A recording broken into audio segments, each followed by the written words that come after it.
Bismillahirrahmanirrahim. Assalamualaikum warahmatullahi wabarakatuh.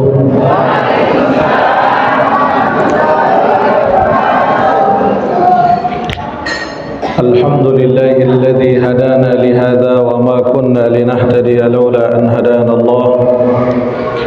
Asyhadu an la ilaha illallah wahdahu la syarika lah. وأشهد أن سيدنا محمدا عبده ورسوله الذي لا نبي بعده قال سبحانك لا علم لنا إلا ما علمتنا إنك أنت العليم الحكيم ولا حول ولا قوة إلا بالله العلي العظيم أما بعد. Hadirin mukarramin, para muhibbin, para pecinta ilmu, para takmir masjid yang tiang hormati dan muliakan, bapak-bapak, ibu-ibu, para pecinta ilmu, pecinta pengajian, yang mudah-mudahan Allah berikan kepada kita ilmu yang barakah. Amin. Mudah-mudahan Allah sehatkan jasmani dan rohani kita. Allah jadikan kita menjadi hamba yang istiqamah, dan mudah-mudahan Allah masukkan kita ke dalam syurga bersama baginda Nabi besar kita Muhammad sallallahu alaihi wasallam. Amin ya rabbal sallallahu ala Muhammad sallallahu alaihi wasallam sallallahu ala sallallahu alaihi wasallam ya Nabi salam alaika ya Rasul salam ya Habibi salam alaika salawatullah anta syamsun anta badrun anta nurun fawqa nuri anta syamsun anta badrun anta nurun fawqa nuri anta iksiru wa dhalin anta misbahus suduri ya Nabi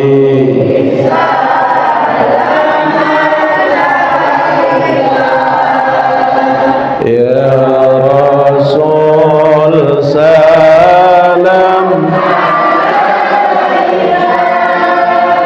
ya Habibi salam alaika salawatullah ya Habibi ya Muhammad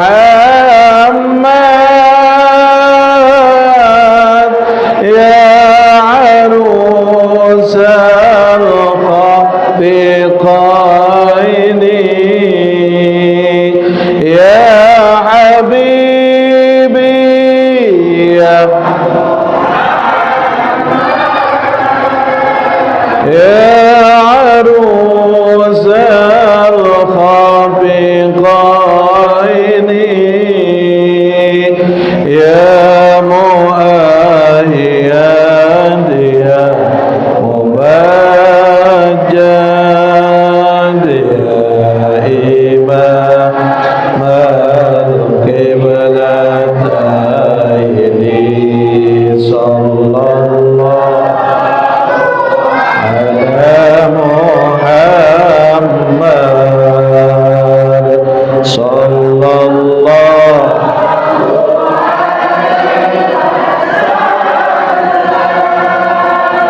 sallallahu ala Muhammad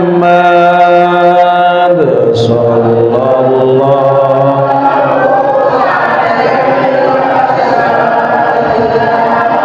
Allahumma salli wa sallim wa barik alaihi wa ala alihi. Sehat Bapak Ibu? Alhamdulillah, pada malam hari ini kembali atas nikmat dan anugerah dari Allah kita hadir kembali dalam majelis ilmu yang merupakan warisan terbaik yang ditinggalkan kita oleh baginda Nabi besar kita Muhammad sallallahu alaihi wasallam. Kita masuk pada satu hadis. Bismillahirrahmanirrahim. Wa qala an-nabiy sallallahu alaihi wasallam arba'atun min kanzil jannah ikhfa'us sadaqah wa kitmanul musibati wa sillatur rahimi wa qawlu la hawla wa la quwwata illa billahil aliyyil azim. Telah bersabda baginda Nabi sallallahu alaihi wasallam, arba'atun min kanzil jannah. Ada 4 yang akan menjadi simpanan kita nanti di dalam surga. Jadi Bapak Ibu, ketika kita memiliki 4 hal, 4 sifat di dalam hidup ini, maka 4 inilah yang akan mendorong kita untuk cepat masuk ke dalam surga. Ini menjadi simpanan, kata Nabi.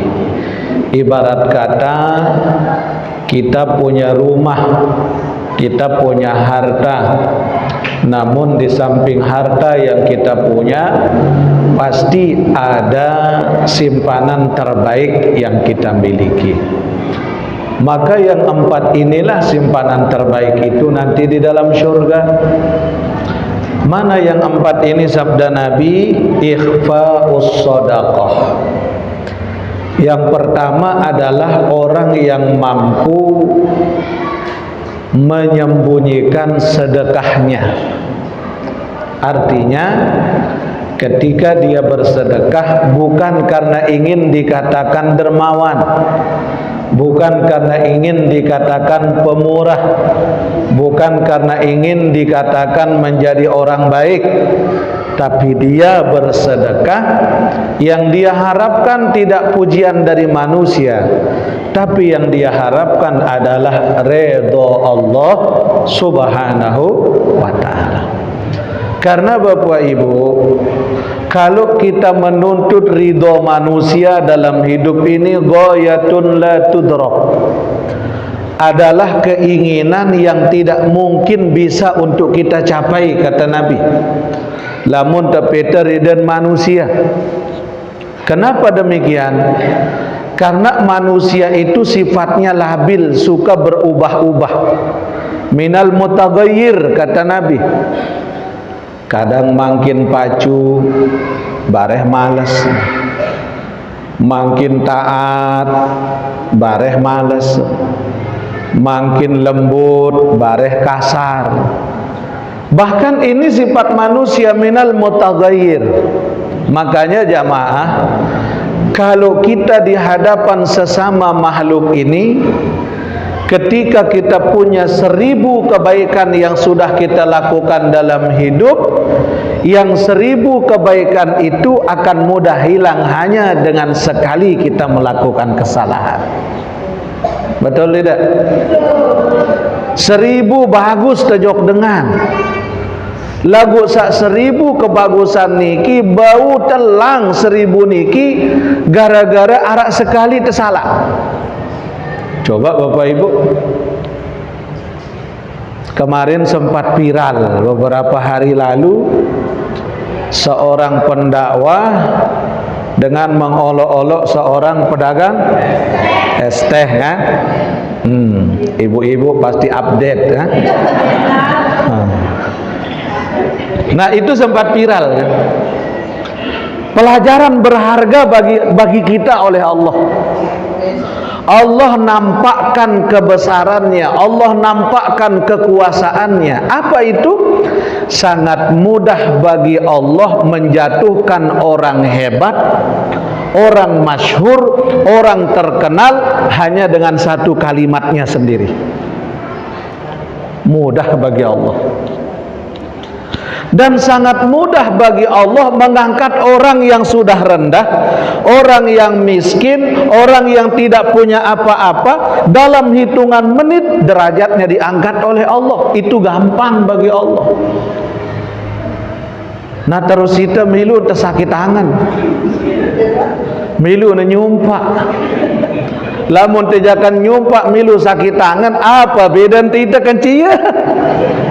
Nah, ini kan. Jadi pelajaran bagi Allah. Kalau tiang setelah menonton video niki, tiang katakan apa? Subhanallah, Subhanallah, Subhanallah. Kenapa tiang tasbih? Allah nampakkan kebesarannya. Sekian tahun orang bisa jadi pendakwah hebat, sekian tahun orang bisa jadi orang besar, terkenal, masyhur, namanya di mana-mana. Tapi gara-gara satu kalimat sindek nyocok menurut orang, ternyata itu yang menjatuhkan kita sedalam-dalamnya. Mudah bagi Allah. Sehingga makin orang yang direndahkan dibalik oleh Allah, diangkat derajatnya oleh Allah. Nah, apa pelajaran kepada kita nih? Pelajaran bagi kita pertama, jangan mudah untuk mengolok-olok orang lain, siapapun itu. Karena kita tahu dari mulut mana doa itu cepat dikabul oleh Allah Subhanahu wa taala. Jadi tiang si ceramah niki belum tentu nebecat kabul doa tiang si Allah. Bisa jadi pelungguh yang sebagai jamaah lebih dulu diijabah doanya, mungkin karena pelungguh lebih ikhlas hatinya. Ini pelajaran pertama. Dan yang kedua, pelajaran dari Allah untuk kita, meskipun beliau salah secara basyariyah, sifat kemanusiaannya, kita jangan kembali mencela. Kenapa? Karena kita belum tentu juga lebih baik daripada dia. Kan? Bahkan tiang pun gak berani mencela, berkata-kata kasar kepada beliau, meskipun salah menurut kita, tapi tidak berani kita mencela. Kenapa? Karena tiang tidak berani menjamin kalau diri saya lebih baik juga daripada beliau. Nah, karena ini jebakan dari Allah nih, jebakan oleh Allah kepada kita yang beriman. Apakah ketika kita melihat kesalahan, kemudian kita menonton kesalahan itu, ataukah kita balik menghina orang yang menghina itu? Maka bedanya kita yang mengaji dengan tidak, betul beda, Ibu? Tidak ada. Makanya cukup kita kembalikan kepada Allah. Paham niki? Nah, jadi hati-hati, banyak kita yang terjebak. Tiang baik ketika nonton itu videonya nangis tiang. Angka baik lalu angan. Tapi yang berkata kasar tidak berani. Kenapa? Bisa jadi kita pula digitukan oleh Allah. Kan kita tahu. Makanya Imam Syafi'i pernah ditanya oleh seorang pemabuk. Ini pemabuk nih beketuan jok Imam Syafi'i. Apa kata pemabuk ini? Wahai Imam, aku ingin bertanya. Oh, silahkan. Pertama, apakah bisa Allah merubah orang yang ahli maksiat menuju taat? Mudah, kata Imam Syafi'i. Itu gampang. Oh bagus. Yang kedua, wahai imam, apakah mudah bagi Allah untuk merubah seorang yang taat menjadi ahli maksiat? Itu mudah, kata beliau. Dan yang ketiga pertanyaanku, kata laki-laki ini, apakah mudah bagi Allah merubah seorang Imam Syafi'i yang begitu alim, yang begitu soleh, untuk dirubah oleh Allah menjadi seorang aku yang ahli maksiat dan dosa seperti ini? Apa jawaban Imam Syafi'i? Beliau terdiam dan berurai air mata, nangis Imam Syafi'i.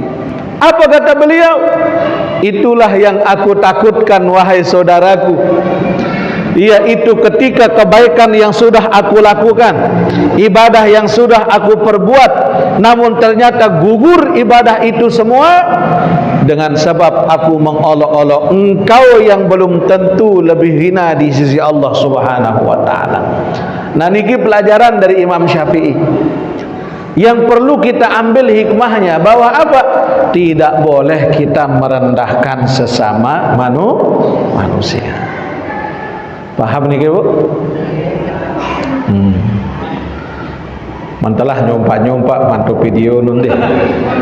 Nikahan. Yang kedua, seorang sahabat datang kepada Nabi SAW. Apa kata sahabat ini? Ya Rasulullah, mohon maaf ya Rasul, tiang kalau sholat zuhur asar itu sering terlambat ya Rasulullah. Kenapa? Kata Nabi, karena yang menjadi pekerjaan saya sehari-hari adalah pekerjaan api ngamer batun. Nah, jadi tukang untuk pecah batu. Itu pekerjaan saya ya Rasulullah. Oh, kata Nabi, tidak apa-apa. Apa pekerjaan lainmu? Maafi ya Rasulullah, tidak ada ya Rasul. Enggak, jadi belah batu doang. Kemudian salam dia dengan Nabi. Kata Rasul, kok kasar sekali tanganmu? Apa jawab laki-laki ini kepada baginda Nabi? Ya Rasul, dengan tangan ini, tangan yang keras ini, tangan yang luka ini, aku bisa membiayai anakku yang menuntut ilmu. Dengan tangan yang kasar ini ya Rasul, aku bisa memberi makan kepada istri dan keluargaku. Apa kata Nabi? Wahai saudaraku, sesungguhnya dengan tanganmu inilah yang akan membawa kamu ke dalam surganya Allah Subhanahu wa ta'ala. Oh Bu, jadi Rasul tidak meremehkan orang ini. Justru apa kata Nabi? Kalau memang itu adalah pekerjaanmu untuk menafkahi keluargamu, maka dengan telapak tanganmu inilah yang akan membawa kamu ke dalam surga. Maka ibu-ibu den kembe-kembe de berdagang le pantai viral. Silahkan, ndak apa-apa. Lagu mamun papah arak waktu sembahyang. Nggih? Dede beralasan isi berdagang. Wah bareh julu sembah jeung keterepot neng ngerti Allah taala hunin. Oh salah kita. Ya, justru ketika ada nikmat niki syukuri pemberian Allah. Ikhfa'us shadaqah. Pertama, ketika kita bersedekah itu berusaha untuk disembunyikan. Lakukan Pak, ada terkadang dalam satu majelis mesti disebut namanya sebagai pertanggungjawaban. Tidak apa-apa. Yang terpenting meskipun ketika disebut nama kita tidak berubah keikhlasan dalam hati kita. Dede berubah. Papa disebut aran tejak bangga ada perasa. Dari Fulan bin Fulan 1 juta rupiah. Apa aku jadi sekedik 1 juta dia. Oh ni. Jadi ada kebanggaan di situ, maka itulah yang menggugurkan amal kita. Jangan. Jadi Bu, dende abot-abot bersedekah. Bahkan kata Nabi, ista'inu 'ala rizqi bis shadaqah. Tuntut kemudahan rizkimu itu dengan jalan sedekah. Kalau dengan ndek man berdua anak kemelet berdua keturunan lagu ndek mau tidak bisa. Cara dengan toa apa dengan toa? Minimal arak jari pancingan akon salak sopo anak dengan atau anak yatim, okay? Jadi anak orang yang dipelihara kan luwek dengan mana?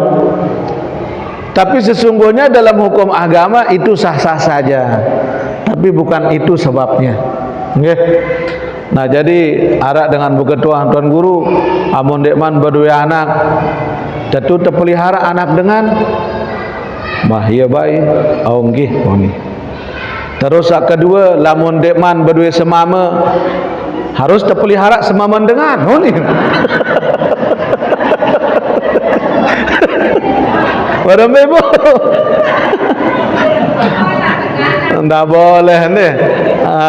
Ia paham salah anu. Nggih. Ndek japo dia semama dengan pelihara. Itu yang enggak boleh. Ia salah tafsiran. Nah, jadi ibarat kata seperti tadi, dengan rezeki, dengan mengeluarkan ya, maka itulah yang akan mengembalikan. Ada hukum imbal balik dalam hidup kita. Makanya Allah katakan fazkuruni azkurukum. Kamu ingat denganku, aku pula akan ingat denganmu. Kamu datang kepadaku, aku akan datang kepadamu. Kalau kita bersedekah, Allah lebih-lebih akan lipatin itu rezeki kepada kita. Caranya bagaimana? Dengan cara Allah Subhanahu wa ta'ala. Kata Nabi, takhallaku bi akhlaqillah, berakhlaklah kalian sebagaimana akhlaknya Allah Subhanahu wa ta'ala. Mana akhlaknya Allah? Dia taatkah? Dia musyrikkah? Dia munafikkah? Dia maleskah ibadahnya? Selama masih hidup, Allah pasti berikan rizki pula bagi mereka. Makanya jamaah, kalau kita ingin kalau kita ingin dimudahin jalan rizki oleh Allah Subhanahu wa ta'ala, pesan tiang kepada pelungguh, maka perbanyak sedekah. Perbanyak sedekah. Dan yang kedua, perbanyak solat taubat. Solat taubat. Jadi kita ini ibarat magnet. Kita niki jadi magnet. Medan magnetnya itu kita. Ibarat kita jadi besi berani kalau bahasa kita.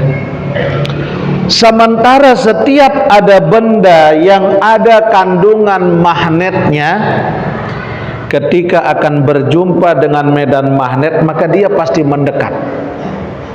Betul? Nah, medan magnet itu kita. Magnet rezeki itu kita. Magnet doa itu kita. Maka seharusnya ketika medan magnet rezeki adalah kita, rezeki itu yang harus datang ke kita. Cuma masalahnya, kenapa rezeki kita semakin jauh? Semakin terpasu, semakin jauh. Semakin kita berikhtiar, semakin jauh. Jawabannya kenapa? Satu jawabannya, dengan sebab dosa. Nabi sebab nih Bu? Dosa kita. Itulah yang menghijab, yang menghalangi magnet rizki dalam diri kita untuk berjumpa dengan kandungan-kandungan magnet rizki yang lain. Terhijab dia dengan dosa kita. Makanya kata guru tiang dulu, kalau kamu ingin murah rezekimu, berusaha lakukan satu solat taubat dalam setiap sekali engkau melakukan dosa. Gawe sembahyang taubat setiap tenggawe perbuatan dosa. Ibu, Hello. Masih hidup kan? Ibu,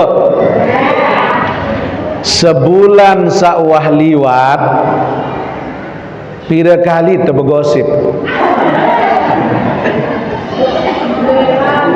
luwe lalu dosa tidak? Wah, ada sembahyang tobat.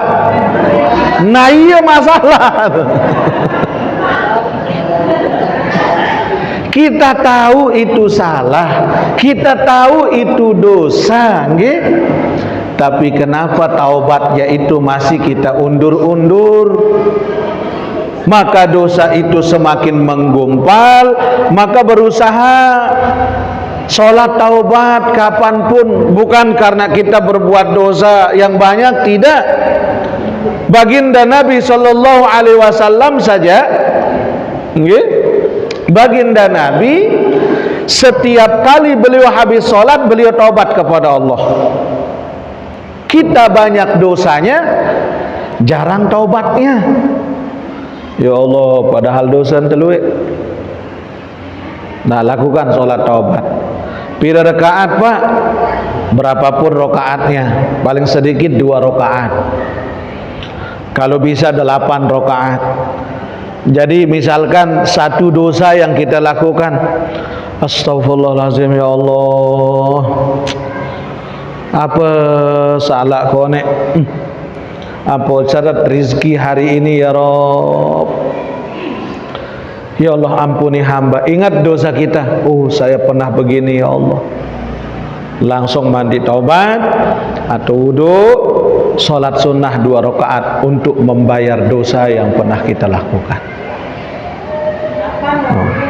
Kapan waktunya sholat taubat itu? Kapan saja. Siang hari boleh, malam hari pun juga boleh, sebelum tidur juga boleh, sebelum sholat fardu, sebelum qobliyah, sholat taubat dulu, baru kerjakan qobliyah, baru kerjakan sholat fardu. Taubat dulu kepada Allah, bersihkan dulu diri kita, baru kita menghadap yang maha suci, yakni Allah Subhanahu wa ta'ala. Sholat taubat ibu. Nah niki, nggih. Ini yang pertama nih. Yang kedua, wa kitmanul musibati. Yang menjadi simpanan kita nanti di dalam surga adalah kita mampu menyembunyikan kesusahan yang kita derita. Lamun menderita, lamun susah, lamun besiak kanca semama, den selaput don bercerita. Dengar bu, den bercerita jok saya. Dia malu menceritakan aib keluarganya kepada orang lain. Kenapa? Ketika kita ada masalah dalam rumah tangga, enggak boleh kita ceritain masalah itu di luar rumah tangga kita. Karena kalau memang ditahu oleh orang banyak, lain cerita. Jadi gosip terhangat di kampung itu. Beda. Makanya kata Nabi mengajarkan kepada kita, nggih, wala tahjur illa fil bait. Jangan sekali-kali engkau melihatkan masalah rumah tanggamu kecuali engkau masih di dalam rumahmu. Dan kembali dalam balik je saling jagur baik. Mencak dalam balik lagu bareh pas sugul makan saling rendang entan dengar bau mana goyo. Biasa kita lamun bekemi le dalam balik bucung datang luar kita. Wala tahjur illa fil bait, kata Nabi, jangan sekali-kali engkau marah kecuali di dalam rumahmu. Masalah kita jangan ceritakan ke orang, karena belum tentu orang itu bisa menjaga rahasia kita. Nah, kata Nabi yang kedua, wa kitmanul musibati, orang yang mampu menyembunyikan musibahnya. menyembunyikan kesulitannya, menyembunyikan aib rumah tangganya. Inilah yang menyebabkan kita menjadi ahli syurga. Amin. Bapak Ibu yang dimuliakan Allah, seorang istri Fir'aun, Asiah istri Fir'aun, beliau seorang yang taat ibadah kepada Allah, taat. Tapi suaminya orang yang dilaknat oleh Allah. Nauzubillah. Sebegitu berumah tangga antara dia dengan Fir'aun, Ibu, seumur hidup dia disiksa oleh suaminya, dia disakiti oleh suaminya. Namun sebegitu sakitnya disiksa oleh suaminya di dalam rumahnya, sedikit pun dia tidak pernah bercerita di luar rumahnya bahwa dia disakiti tiap hari, tiap malam, tiap saat oleh suaminya. Amun itu kan dek. Hei. Kalau kita beda. Telat tebeng belanja, sesekar bila dengan anak, ada masalah langsung update status. Oh bahaya, tidak boleh itu.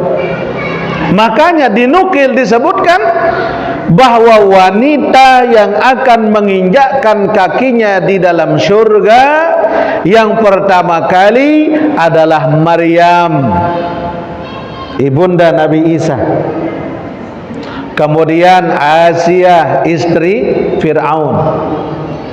Kemudian Khadijah istrinya Nabi Muhammad sallallahu alaihi wasallam. Kemudian Fatimah putrinya Rasulullah sallallahu alaihi wasallam. Itulah wanita yang pertama kali menginjakkan kaki di dalam syurga. Milih demi Ibu. Milih jadi julu milu tamena. Maka jangan suka menceritakan aib rumah tangga kita ke orang lain. Apalagi lamun tahu dengan toa. Tekit namanya kita udah berumah tangga, ibarat kemek kanca senduk. Nggih, ibarat pemongkak kanca senduk. Seceket-ceket ibu-ibu sendok nasi pasti mau doang berempok. Artinya apa? Sehebat apapun kita membina diri, pasti ada saja jadi masalah. Ya Allah ya Rabb. Ada seorang jamaah kita, Bu, di Berbali, Lombok Tengah. Aran jamaah niki amak mal Tony, amak mal. Terus senina inak mar. Istrinya ini solehah luar biasa. Selama dia hidup nggih tiang lihat ndek nawah ninggalang solat berjamaah di masjid.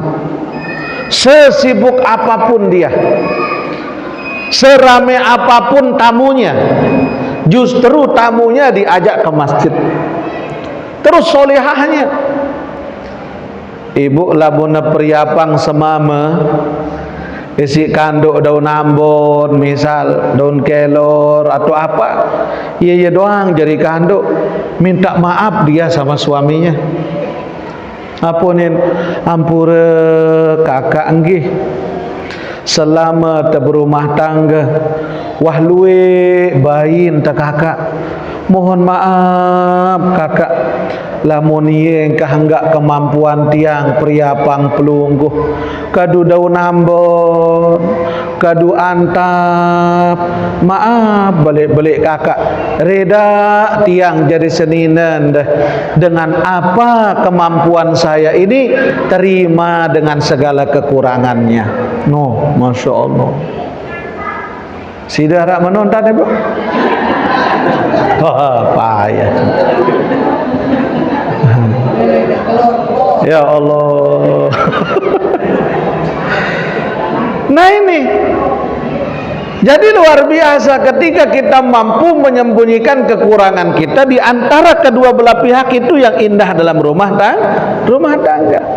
Dan jamaah rahimakumullah, seberat apapun ujian telek dalam hidup niki, itu adalah bentuk cintanya Allah kepada kita, bentuk sayangnya Allah kepada kita. Makanya sabar kalau ada diuji dengan ekonomi. Kan banyak orang kasus perceraian itu terjadi karena faktor ekonomi kan?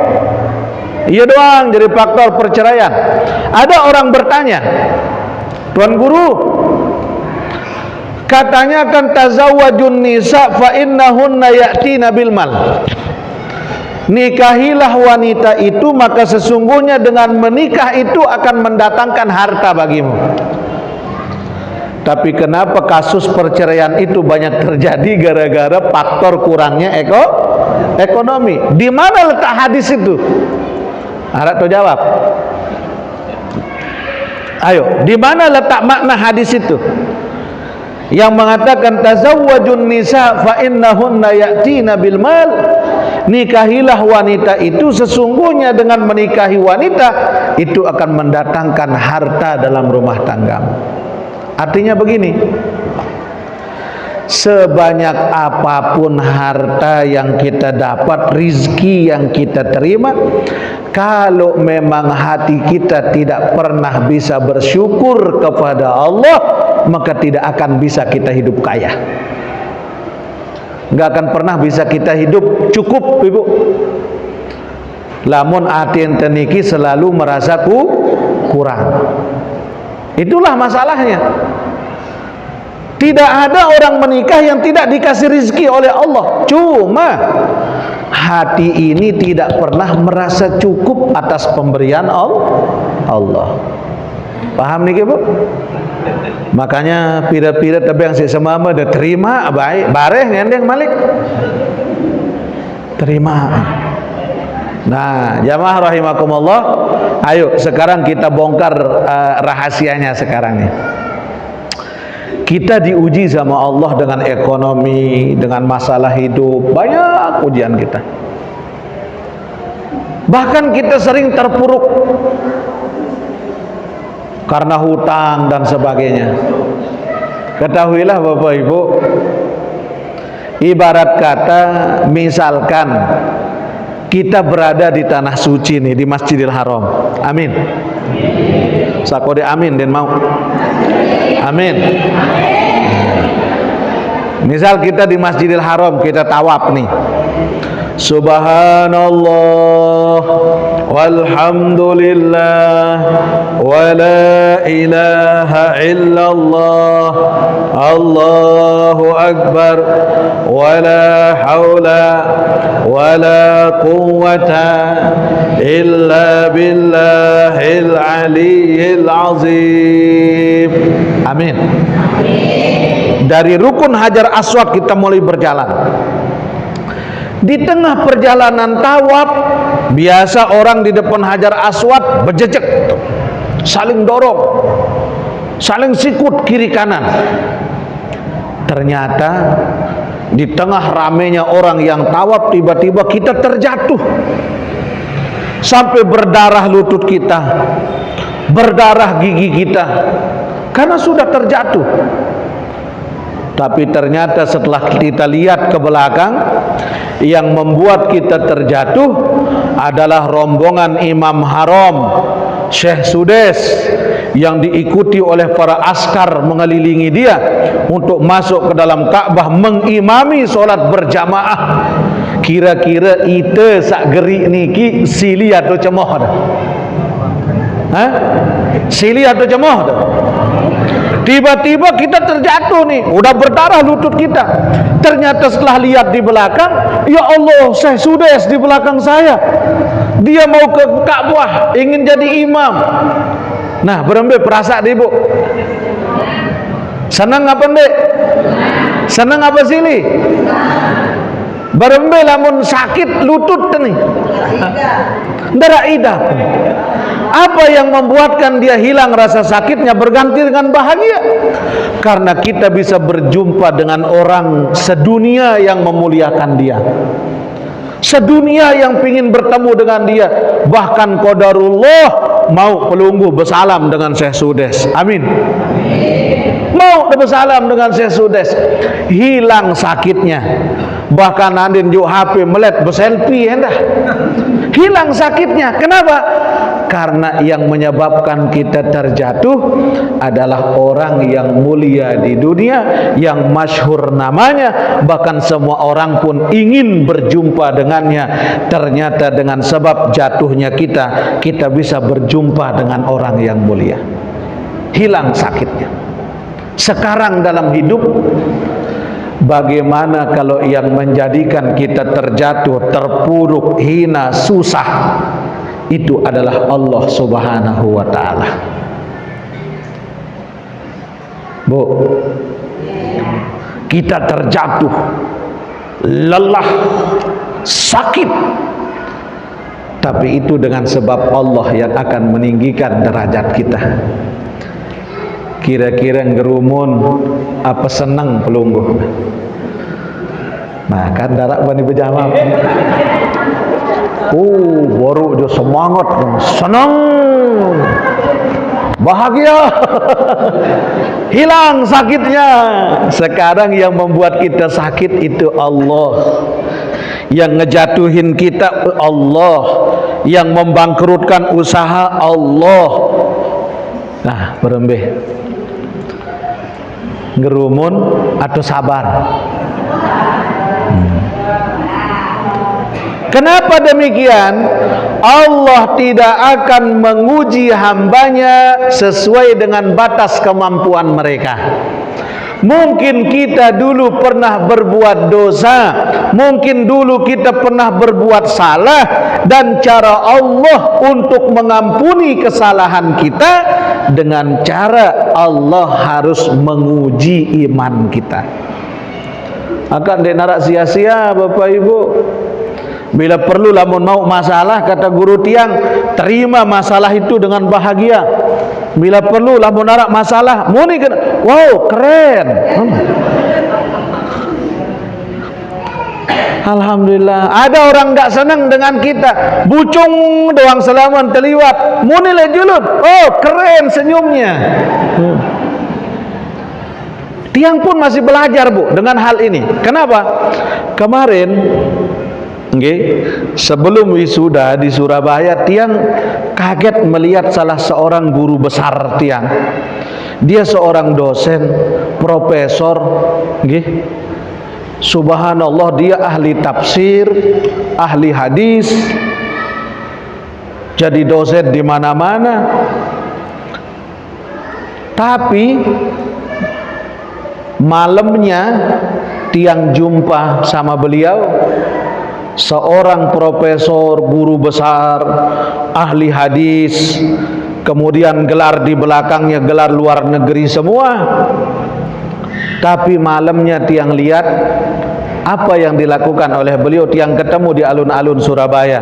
Sedang apa? Enggak jadi usaha nih Bu, menjual jagung rebus keliling. Dia dorong gerobaknya, jual jagung rebus, kanca kacang rebus. Kian kaget, ya Allah, ini Pak Prof Hermawan. Tiang salam, assalamualaikum Pak Prof. Waalaikumsalam. Ustadz Huda, ada balik. Nggih Pak Prof. Masya Allah. Pak Prof, kenapa jualan begini? Kurang apa gajinya Pak Prof? Udah jadi guru besar, udah jadi doktor, udah jadi dosen di mana-mana, kurang apa coba? Apa jawaban beliau? Ustadz, untuk apalah sekedar gelar? Entah juga kita enggak kenyang dengan gelar itu. Dia belajar dari beliau. Saya enggak apa-apa jadi guru besar di siang hari, tapi jadi orang rendahan di malam hari. Kenapa? karena dengan sebab jagung rebus ini saya bisa jadi profesor. Dengan sebab jagung rebus ini saya bisa sekolah, karena ini adalah usaha almarhumah ibu saya. Dengan hasil jagung ini dia sekolahkan saya hingga saya bisa jadi seperti ini. Dan saya bersyukur kepada Allah, saya tidak mau meninggalkan apa usaha ibu saya yang telah berjasa hingga saya bisa seperti ini. Allahu Akbar. Lamun ita kanak Lombok nggih. Hah? Arak mele meno lamun dah berdua gelar. Oh. Lamun arak dengan berdua gelar nggih, jadi guru, jadi dosen lek Lombok, jual jagung ni. Dento mentelahan. Betul? Tapi dia semangat.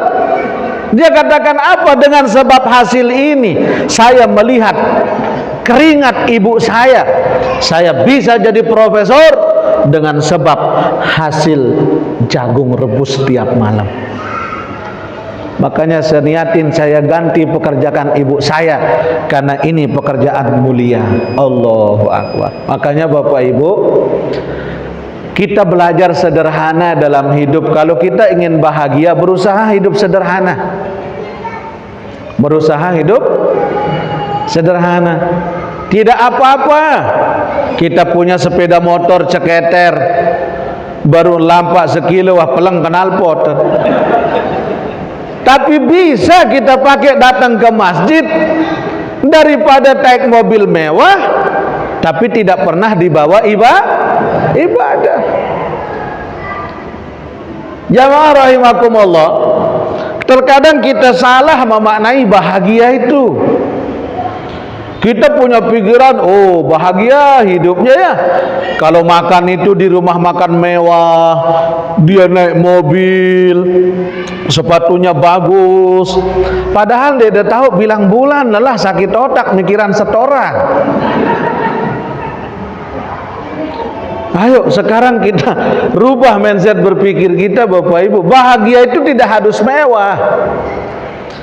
Ketika kita bisa bahagia dengan hidup sederhana, dengan sesuatu yang murah, maka kenapa kita harus memaksakan diri hidup bahagia dengan sesuatu yang mahal? Kan bodoh namanya. Contoh nih, Ibu, halo. Nah, misal kita makan di dapur, le pawon tuh temangan nih. Kanduk daun kelor, toko lesen tahu. Di dapur toko lesen tahu, kita makan pakai daun kelor, sedak sambal colet, sedak malik isi terong kata, rombok malik isi baju, tambah malik isi rarit. Ya Allah, nikmat tidak? Nikmat. Dengan orang datang makan di lesehan, makanannya banyak, pas ketika bayar 850.000 rupiah. Kira-kira pada ndek idak besuh tersalik dalam paun ke lesehan. Pada. Bahkan kalau kita di dalam dapur nggak tulak mikir yang bayaran, nggak pernah kita mikir yang uang habis. Tapi kalau orang yang memaksakan dirinya bahagia untuk puas makan di luar, maka dia mesti kuras uang, berbiaya mahal untuk bisa dapatkan itu. Bahkan datang balik lelah dan mikir, kok lu lalu siko bahaya honen. Hanya ingin puas saja. Makanya Rasulullah ajarkan kepada kita, kebahagiaan itu ketika ada yang kita nikmati hari ini dan hati kita merasa cukup, itulah bahagia. Paham ya Pak? Negamis, nengeros, jinjit, tinggi. Lagu bilang jelo 10 bang rontok nagih. Ya Allah. Ndekman bahagia no. Belum bahagia. Kalau masih kita punya tanggungan banyak. Makanya tiang santai bu, makanya bibi le pondok endah heran. Bah tiang jo anggih kadudulang niki jo kusun kamar. Oh dendek bi nika wah paon toto bekelor bareng-bareng sila. Kelatipa le dalam paon kan caumin terus ke santri le luah tahun tiang le dalam paon. Nyadu ternyata lebih nikmat kita seperti itu. Apalagi sambal colet langsung cobek linte bait. Subhanallah. Merdeka hidup tuh bu. Ya. Artinya ketika kita sudah bisa nikmat bahagia dengan sesuatu yang mudah, kenapa kita mesti cari bahagia lewat hal yang mahal? Nah, mbe pinteran kira-kira nih. Dia bahagia tapi tidak mengeluarkan biaya, daripada dia hidup bahagia tapi biayanya mahal. Mana lebih cerdas? Yang pertama apa kedua? Lebih cerdas yang pertama. Dia tidak harus mengeluarkan biaya mahal hingga dia hidup bahagia. Pada Mara Pelonggo Sami datang hadir ngaji malam ini. Seneng hidup nih. Denara duan susah-susah. Nggih? Padahal onek lelah netepita si Bang Mekar.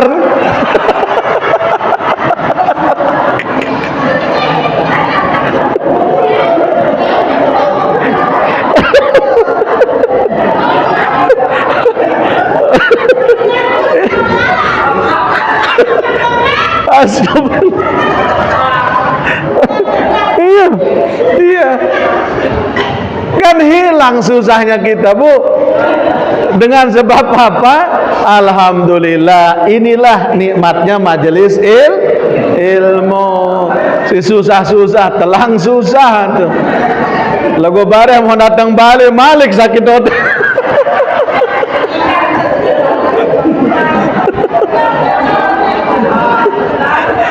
Masya Allah.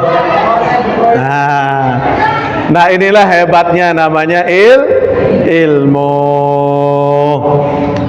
Masya Allah. La ilaha illallah. La ilaha illallah. La ilaha illallah. Muhammadur La ilaha illallah. La ilaha illallah. La ilaha illallah. La ilaha illallah. La ilaha illallah. Muhammadur Rasulullah. La ilaha illallah. Muhammadur Rasulullah. Mudah-mudahan bisa kita amalkan, amin ya rabbal. Yang ketiga yang menjadi simpanan kita nanti di dalam surga adalah wasilatur rahim. Sambung hubungan kasih sayang kita dengan saudara, dengan tetangga, sahabat, kerabat. Jangan sampai masih ada dendam di hati kita. Kata Nabi, la yadkhulal jannata, tidak akan masuk surga seseorang hamba qati'ur rahim, yang memutuskan hubungan silaturahimnya. Tapi Pak, kita udah baik Pak, berusaha baik, lagu tetap doang ya doang jadi masalah. Ya jangan hiraukan meresit yang sabaru. Bila perlu katakan, oh keren, dia mau benci apa tidak, jangan simpan dalam hati kita. Karena kalau kita menyimpan dendam, sama kita dengan mereka, nggak akan tenang kita ibadah. Percuma kita ibadah kalau masih menyimpan dendam. Percumalah kita zikir kalau hati kita masih kotor. Kan fungsi ibadah itu membersihkan hati. Fungsi zikir itu membersihkan jiwa. Maka ini hati, jiwa, anggota badan mesti harus bersih dari perasaan-perasaan yang buruk. Sambung silaturahim ta. Nggih, kanja sai-sai. Nah, ya fungsi perlu kita salam selesai salat kan? Itu nyambung silaturahim. Tidak apa-apa bu, salam dulu selesai sholat itu. Maka kata Nabi, apabila ada seorang hamba yang berjabat tangan di antara keduanya, kemudian dia ikhlas, ridho, melepas semua kesalahan di antara mereka, maka sebelum terpisah kedua telapak tangannya, dosa-dosa di antara mereka digugurkan oleh Allah Subhanahu wa Ta'ala. Amin. Maka lamun bersalam, ima bersalam, bibir kemos entan dengar. Dende imun bersalam lagu bibir nyanyut. Enggak boleh. Jadi salam ikhlas. Nah, yang terakhir, wa qawluhu la haula wa la quwwata illa billahil aliyyil azim. Kata Nabi, yang menjadi simpanan kita nanti dalam syurga adalah la haula wa la quwwata. Apa makna daripada kalimat ini? Ini adalah kalimat tawakal. Kalimat berserah diri kita sama Allah. Kalimat kita pasrahkan. Jadi ibarat waktu untuk sembahyang, waktu sembahyang, Allah. Kan ketika kita takbiratul ihram, kita angkat kedua tangan, Allahu Akbar. Ketika kedua tangan ini diangkat, maka inilah simbol daripada kita melepaskan apa yang kita punya. Masalah lepasin, harta lepasin. Artinya tidak boleh itu semua masuk dalam sholat kita. Lepas. Kita punya masa lalu yang suram, lepas sudah, nggak usah diingat. Kita punya dosa banyak, lepas. Karena kita saat itu sedang bersama Allah. Maka barulah saat akbar kita bersedekap. Apa makna bersedekap ini? Bersedekap inilah orang yang bahagia tanpa syarat itu. Seperti tadi. Jadi tidak harus dia mewah baru dia bahagia. Yang jelas, apa yang ada pada hari itu dia nikmati dan dia syukuri. Itulah orang yang bahagia tanpa syarat. Maka hakikat la haula wala quwata illa billah ini adalah kita berusaha bagaimana untuk bertawakal, berserah diri. Serah dirinya kita hanya untuk Allah Subhanahu wa Ta'ala. Nah, mudah-mudahan 4 hal ini bisa kita jadikan sifat dalam diri kita. Semoga Allah bimbing kita dengan iman, Allah bimbing kita dengan Islam, Allah sinari hati kita hingga hati kita tetap tenang dan bahagia. Allah murahkan rezeki kita, dan mudah-mudahan Allah panggil kita semua yang hadir malam ini untuk menuju kedua tanah suci Makkah dan Madinah untuk menunaikan ibadah haji maupun umrah biiznillah wa biiradatillah. Amin ya rabbal alamin. Bisirri asraril Fatihah. Bismillahirrahmanirrahim. Alhamdulillah alamin.